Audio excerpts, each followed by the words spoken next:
Salam mesra, salam muhibah, salam KMK hebat, salam katakan pada KMK. Selamat bertemu kembali bersama saya, Cikgu Connie Lorenko, Guru Kesusastraan Melayu Komunikatif STPM Anda. Pada hari ini, kita akan mengupas sinopsis bab 13 yang terdapat dalam teks Sulalatus Salatin Sejarah Melayu. Dalam bab ini terdapat 9 episod yang akan kita kupas, yaitu episod pertama, Tun Fatimah Anak Bendahara Sri Maharaja, episod kedua, Kekayaan Bendahara Sri Maharaja, episod ketiga, Tun Hasan Temenggung Cuba Dibeli, episod keempat, Punca Mencetuskan Sekejam-kejam Hukuman, episod kelima, Tamat Riwayat 3 Orang Besar Negara, episod keenam, Bendahara Paduka Tuan, episod ke-7, Tun Biajit Sasar, episod ke-8, Zuriat Bendahara Lubuk Batu, dan episod yang ke-9, Sultan Mahmud Membuang Kerajaan. Kita mulakan dengan episod pertama, Tun Fatimah Anak Bendahara Sri Maharaja. Dalam episod ini, kita akan mengupas 4 otak penting, yaitu Tun Fatimah, Raja di Baru, Sultan Mahmud Shah, dan Bendahara Sri Maharaja. Tun Fatimah merupakan anak kepada Bendahara Sri Maharaja dan merupakan seorang yang sangat cantik.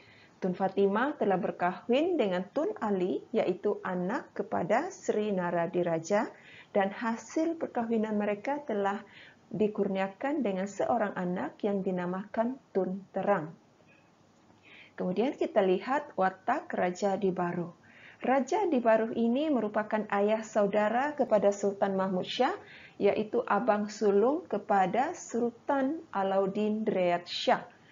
Ketika Raja di Baru ini berkunjung ke rumah Bendahara Sri Maharaja, sebelum Tun Fatimah ini dikahwinkan dengan Tun Ali, Raja di Baru telah mencadangkan kepada Bendahara Sri Maharaja agar mengahwinkan Tun Fatimah ini dengan Sultan Mahmud Shah kerana pada ketika itu Melaka ketiadaan permaisuri. Kerana permaisuri Melaka pada ketika itu, iaitu Tun Teja, telah mangkat. Jadi sebenarnya telah menjadi adat di Melaka bahawa sekiranya raja tidak mempunyai permaisuri, maka anak bendahara lah yang sepatutnya menjadi permaisuri. Sebab itulah Raja di Baru mencadangkan kepada Bendahara Sri Maharaja agar jangan dahulu mengahwinkan Tun Fatimah ini dengan Tun Ali, sebaliknya menunjukkan dahulu Tun Fatimah ini kepada Sultan Mahmud Shah, sekiranya Sultan Mahmud Shah berkenan untuk menjadikan Tun Fatimah sebagai permaisuri. Kemudian kita lihat watak Bendahara Sri Maharaja. Bendahara Sri Maharaja ini walaupun telah dinasihati oleh Raja di Baru agar menunjukkan Tun Fatimah kepada Sultan Mahmud Shah yang tidak mempunyai permaisuri, tetapi Bendahara Sri Maharaja tetap meneruskan perkahwinan putrinya Tun Fatimah ini dengan Tun Ali. Kemudian kita lihat watak Sultan Mahmud Shah.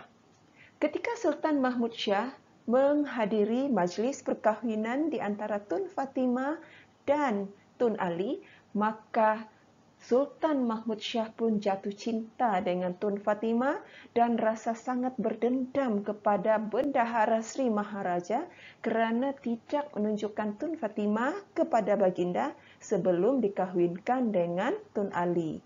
Bermula pada saat ini, Sultan Mahmud Shah yang menaruh dendam kepada Bendahara Sri Maharaja ini sentiasa mencari kesalahan Bendahara Sri Maharaja supaya Sultan Mahmud Shah ini boleh mengenakan hukuman kepada Bendahara Sri Maharaja sebagai balas dendam. Sekarang kita beralih ke episod yang kedua, Kekayaan Bendahara Sri Maharaja. Dalam episod ini kita akan melihat 2 watak penting, iaitu Raja Mendeliar dan Bendahara Sri Maharaja. Raja Mendeliar ini merupakan seorang keling yang tinggal di Melaka dan memegang jawatan sebagai seorang Syah Bandar.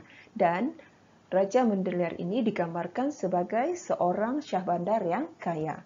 Kemudian kita lihat watak kedua Bendahara Sri Maharaja. Bendahara Sri Maharaja ini mempunyai kekayaan melebihi daripada kekayaan Raja Mendelir. Terdapat beberapa bukti yang menggambarkan kekayaan Bendahara Sri Maharaja. Yang pertama, Bendahara Sri Maharaja memberikan emas, segenggam emas kepada setiap anak buahnya, dan sekiranya segenggam emas yang diberikannya kepada anak-anak buahnya ini hilang, kerana anak-anak buahnya ini meninggalkan emas itu pada pahatan pintu dan pergi bermain, dan emas itu diambil oleh pekerja-pekerja yang membina rumah bendahara itu, maka Bendahara Sri Maharaja akan memberikan lagi segenggam emas kepada setiap anak buahnya. Itu yang pertama. Yang kedua, kekayaan Bendahara Sri Maharaja ini juga dapat dilihat apabila Bendahara Sri Maharaja membiarkan sahaja anak-anak buahnya memburu binatang ternakannya di kayu ara. Kemudian yang ketiga, Bendahara Sri Maharaja mempunyai banyak hamba sehinggakan Bendahara Sri Maharaja ini tidak mengenal semua hamba yang dimilikinya. Jadi itu 3 peristiwa yang menggambarkan bukti kekayaan Bendahara Sri Maharaja. Kemudian dalam bahagian ini juga, Bendahara Sri Maharaja telah memarahi Raja Mendelir kerana ketika bendahara berada di Balai Mengadap dan sedang menunggu Sultan Mahmud Shah untuk masuk ke Balai Mengadap, Raja Mendelir ini telah datang ke Balai Mengadap dan menyembah Bendahara Sri Maharaja dan ingin berjabat tangan dengan Bendahara Sri Maharaja. Jadi marahlah Bendahara Sri Maharaja kepada Raja Mendelir kerana tidak sepatutnya Raja Mendelir menyembah kepadanya sebelum Raja Mendelir itu menyembah kepada Sultan Mahmud Shah.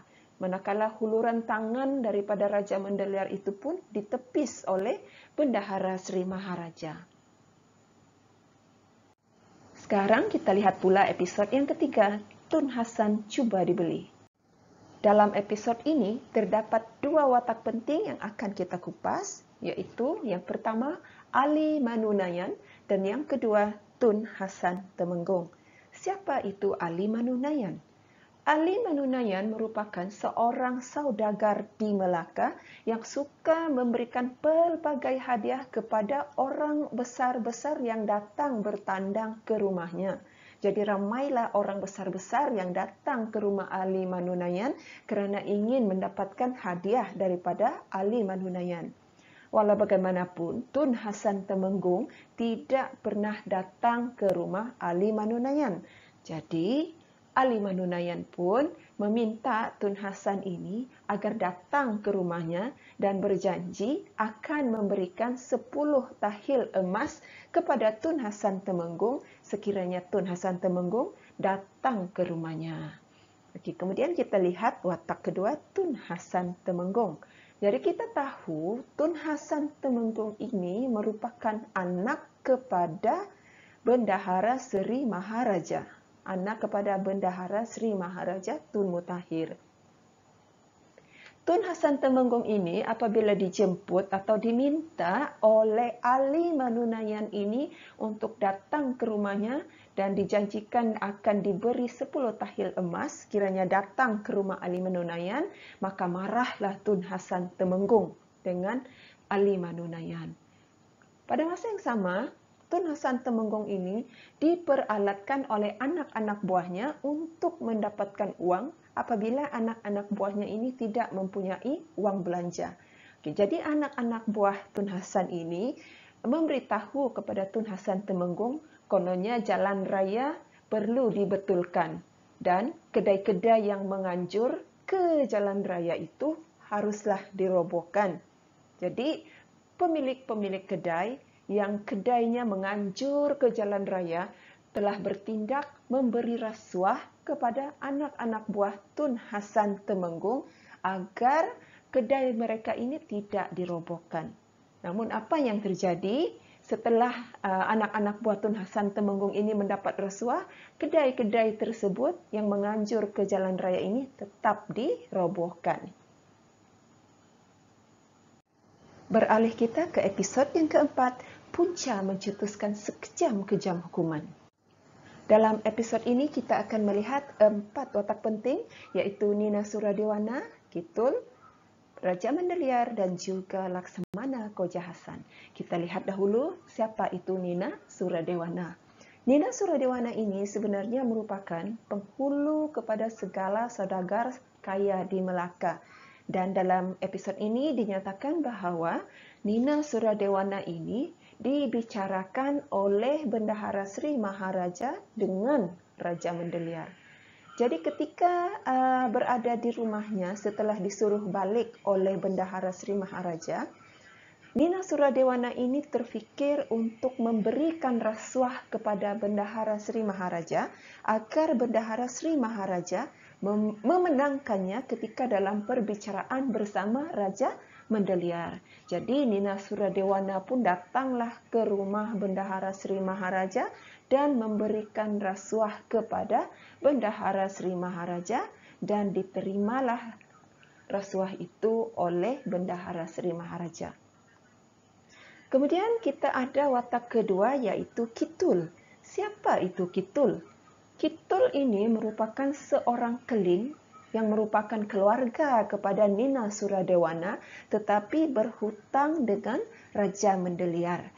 Setelah Kitul ini mendapat tahu Nina Suradewana merasuah Bendahara Sri Maharaja, maka Kitul pun segera mendatangi Raja Mandaliar dan memberitahu Raja Mandaliar bahawa Nina Suradewana telah merasuah Bendahara Sri Maharaja dan Bendahara Sri Maharaja telah bersetuju untuk menjatuhkan hukuman bunuh kepada Raja Mandaliar ataupun dalam erti kata lain, Bendahara Sri Maharaja akan memberikan kemenangan perbicaraan kepada Nina Suradewana.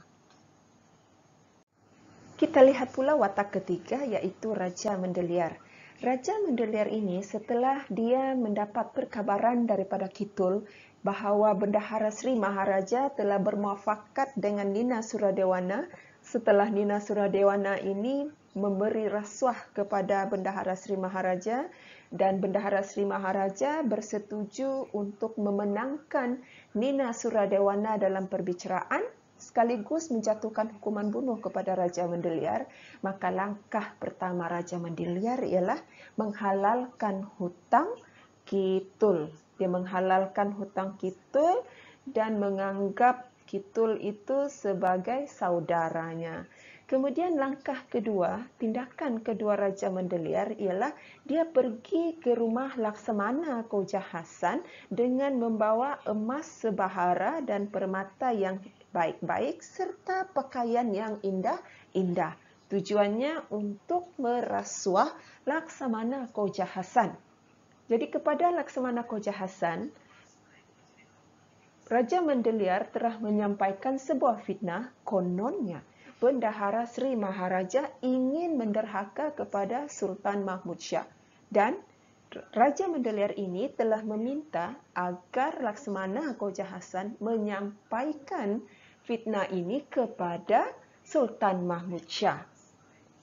Raja Mandaliar juga memberitahu kepada Laksamana Koja Hasan bahawa kononnya Bendahara Sri Maharaja ini telah membuat takhta kerajaan dan menempa ciu emas dan kaus emas sebagai persiapan untuk menjadi raja di Melaka.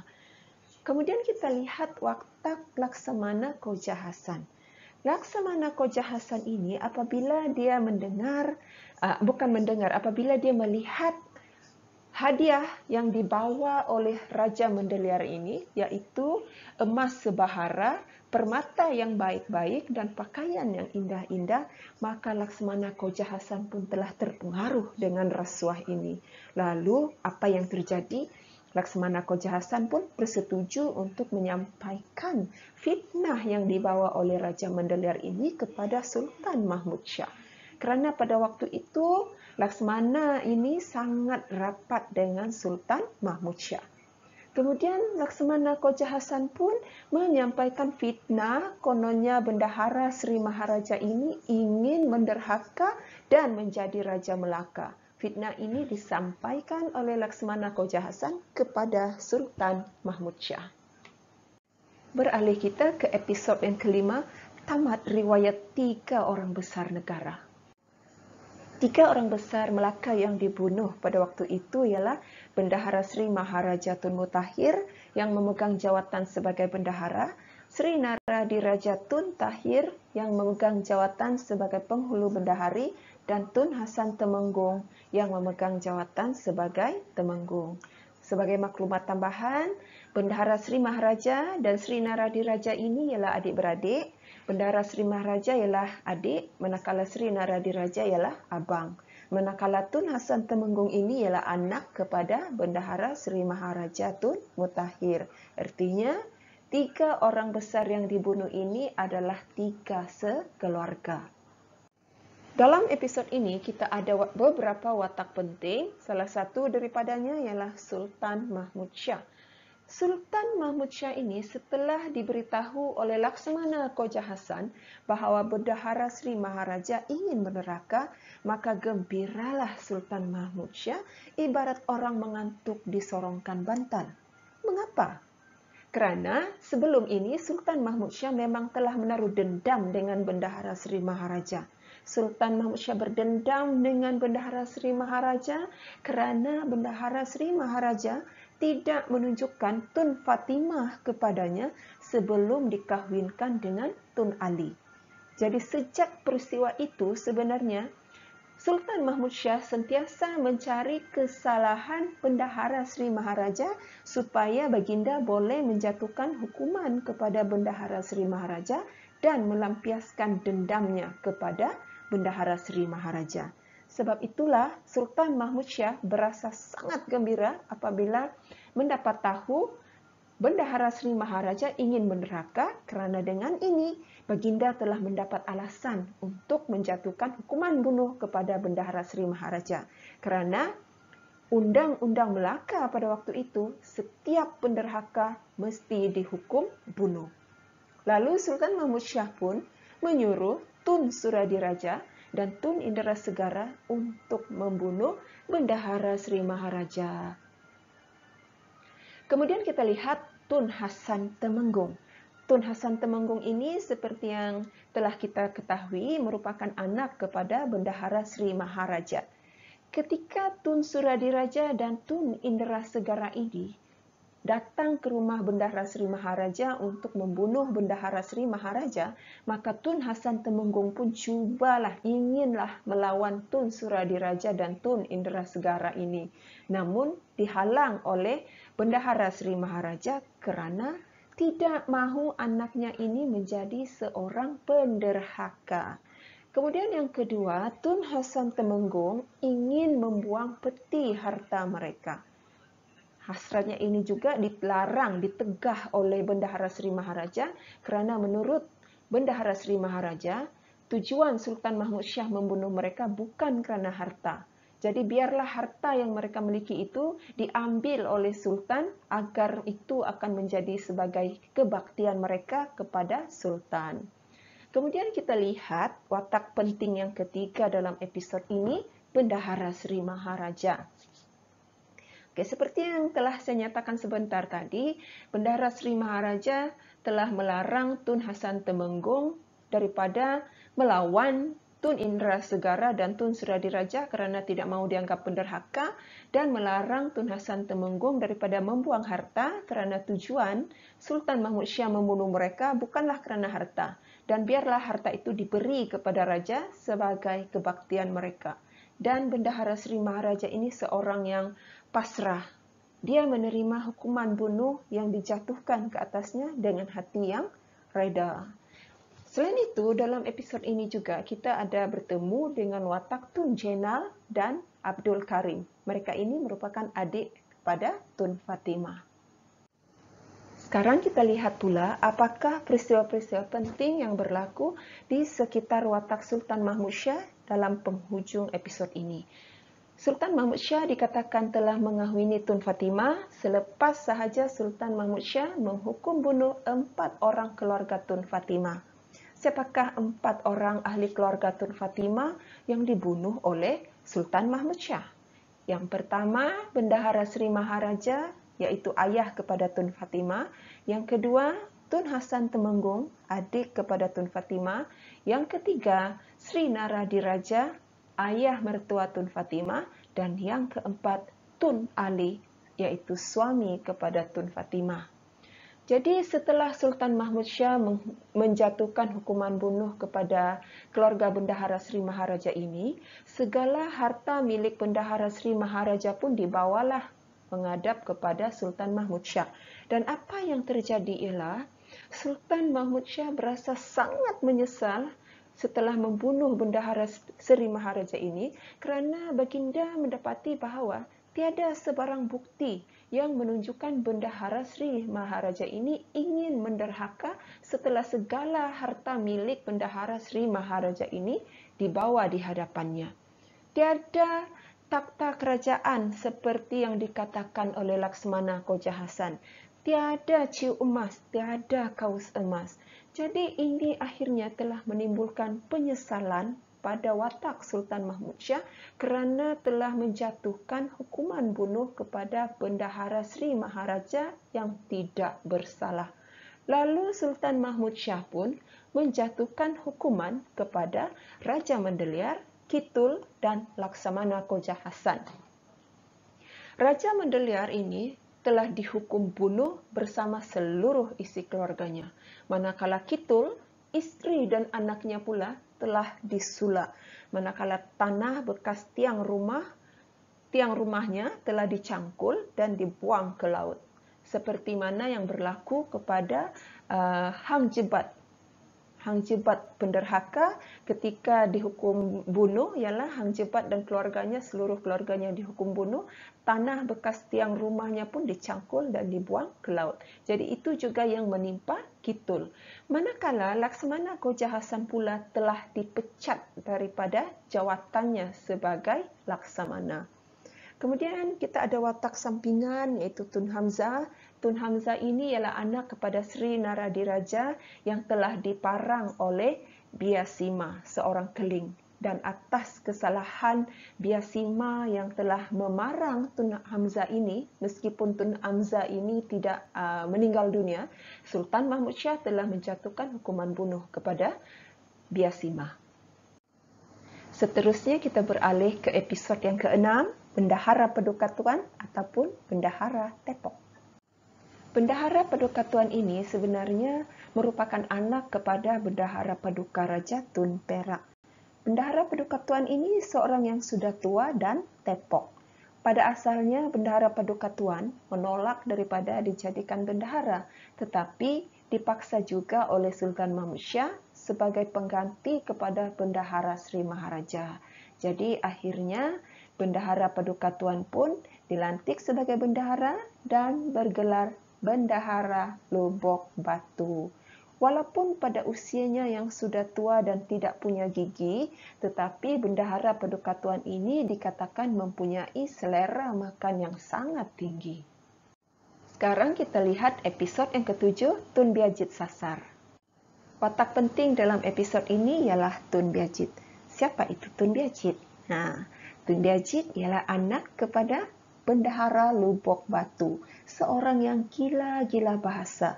Jadi oleh sebab dia gila-gila bahasa, maka dia suka hati sahaja ambil harta orang yang disukainya tanpa mempedulikan orang tersebut. Jadi untuk itu, Bendahara Lubuk Batu telah menyuruh seorang hambanya untuk sentiasa mengikuti Tun Biajit ini, supaya jika Tun Biajit ini mengambil harta orang, hamba inilah yang akan membayar harga harta yang diambil oleh Tun Biajit ini. Ada satu peristiwa, Tun Biajit ini dia telah menjual gajah pemberian ayahnya. Dia jual gajah pemberian ayahnya.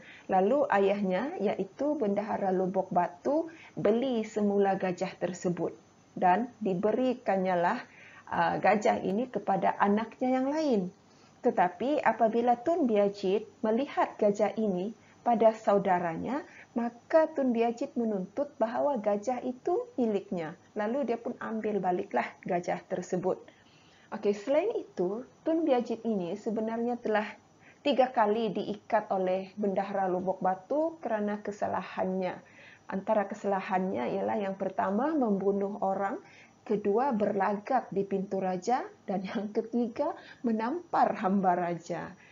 Kemudian Sri Wakraja telah disuruh oleh Bendahara Lubuk Batu agar mengikat Tun Biajit ini dan menghantar Tun Biajit ini kepada Sultan Mahmud Shah agar Sultan Mahmud Shah jatuhkan hukuman bunuh kepada Tun Biajit ini kerana Tun Biajit ini telah melakukan kesalahan membunuh orang. Tapi apa yang diharapkan oleh Bendahara Lubuk Batu ini tidak kesampaian. Bendahara Lubuk Batu mahu agar Tun Biajit ini dibunuh oleh Sultan Mahmud Shah. Tapi apa yang Sultan Mahmud Shah buat? Sultan Mahmud Shah lepaskan Tun Biajit dan berilah pula hadiah persalinan kepada Tun Biajit.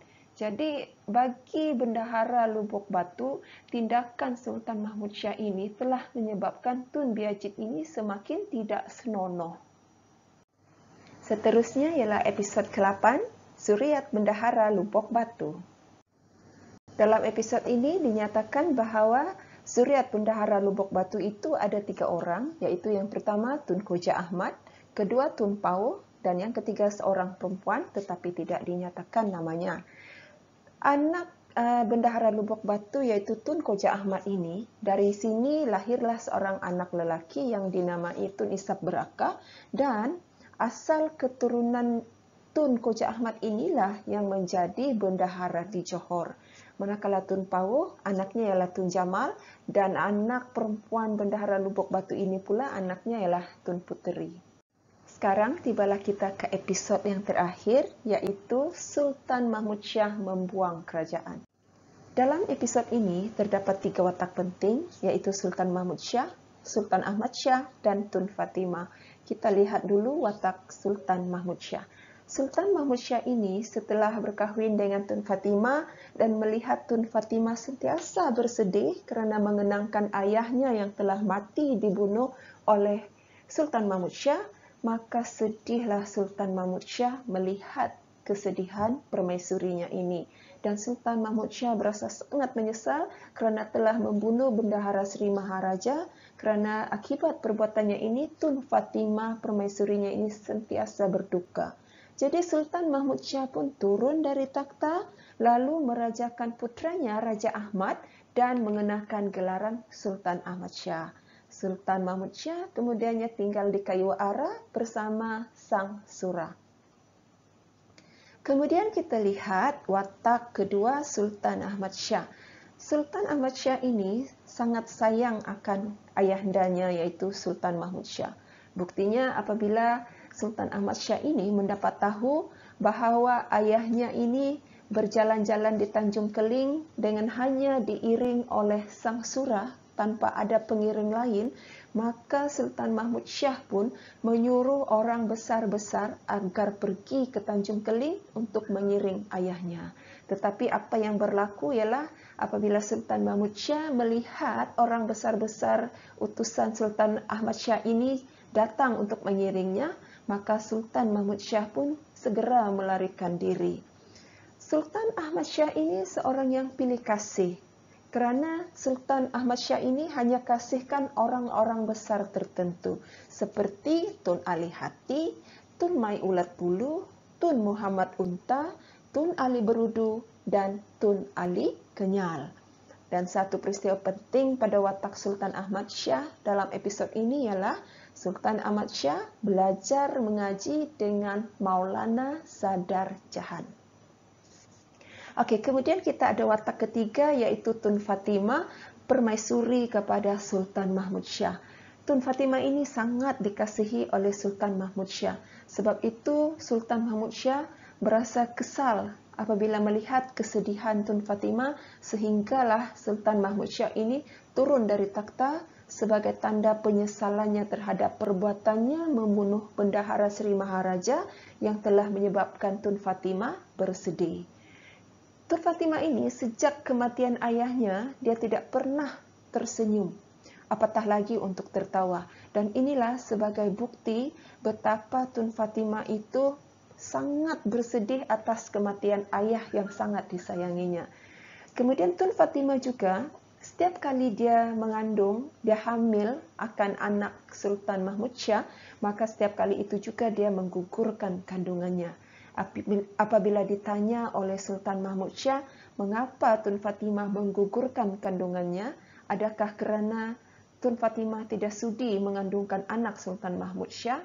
Tun Fatimah menyatakan bahawa apa ertinya, apa gunanya dia mengandung, kerana Sultan Mahmud Syah pun telah memiliki pewaris takhta. Melaka sudah ada bakal raja, iaitu Sultan Ahmad Syah. Jadi kemudian Sultan Mahmud Syah telah menjanjikan Tun Fatimah agar telah meminta Tun Fatimah agar jangan menggugurkan kandungannya dan menjanjikan Tun Fatimah bahawa jika anak yang dilahirkan oleh Tun Fatimah itu lelaki, maka anak itu akan dijadikan raja di Melaka. Maka Tun Fatimah pun mengandung dan melahirkan 2 orang anak perempuan, iaitu Raja Putih dan Raja Khadijah. Nah, dengan ini berakhirlah sudah kupasan kita terhadap bab 13 teks Sulalatus Salatin Sejarah Melayu. Seperti biasa, sebelum kita berpisah, ayuh kita katakan azam kita pada KMK dengan katakan pada KMK, katakan pada KMK, katakan pada KMK. Sebelum berpisah, terimalah serangkap pantun daripada saya. Pohon palas tubuhnya rendah, di hujung laman lebat daunnya. Bab 13 selesailah sudah, moga difaham jalan ceritanya. Dengan ini, setakat ini sahaja pertemuan kita untuk kali ini.